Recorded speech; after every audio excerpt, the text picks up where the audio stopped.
Yo,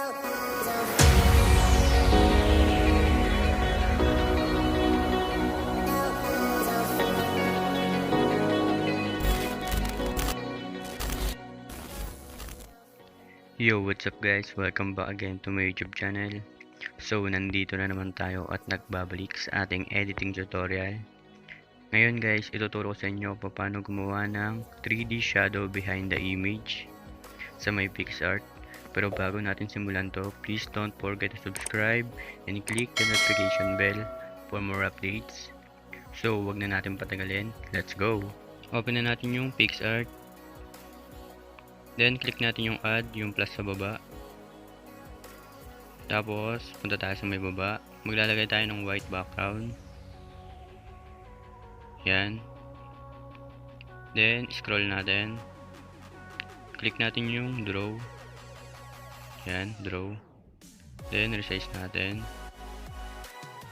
Then, click natin yung layer sa may taas. Yan. Then, click natin yung tatlong dot.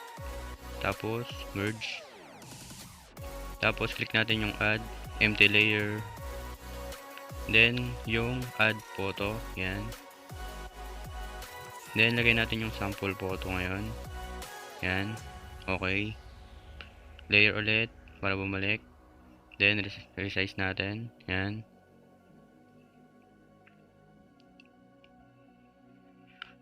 Then, click natin yung pen. Yan. Then, layer ulit. Tapos, mag-add ulit tayo. Click natin yung add. Tapos, empty layer ulit. Then, click natin yung color. Yan. Then, lalagyan natin ng black background. Yan. Black. Okay. Then, baba natin ngayon. Yan. Yan. Tapos, angat natin. Click natin yung photo natin. Yan. Tapos, click natin yung arrow. Yan. Then, multiply. Tapos, click natin yung tatlong dot. Tapos, merge. Yan. Then, okay natin. Yan. Then, click natin yung effects. Yan. Then, click natin yung ito, yan, sa blur. Then, yung first na blur. Then, click natin yung settings. Yan, click natin ulit. Then, sa may blur, yan. Ayusin natin.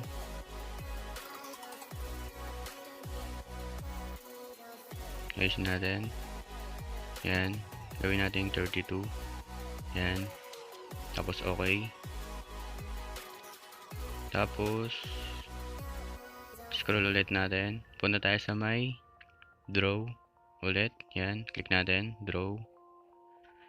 Then, click natin yung layer.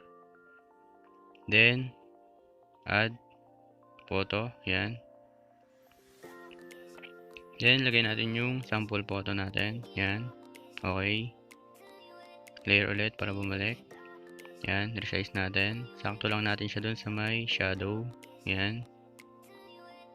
Yan, ayusin lang natin. Yan, pwedeng pa ganyan. Kahit anong position guys, pwede yan. Basta kita yung shadow sa may likod. Yan. Yan, ganyan na lang. Ayos natin. Yan. Then, click natin yung okay. Yan. Then, okay ulit natin. Then, save na natin ngayon. Ano lang siya kadali guys.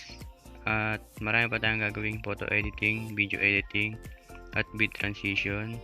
And sana may bago kayo natutunan. And see you in my next video. Thank you for watching. Bye bye.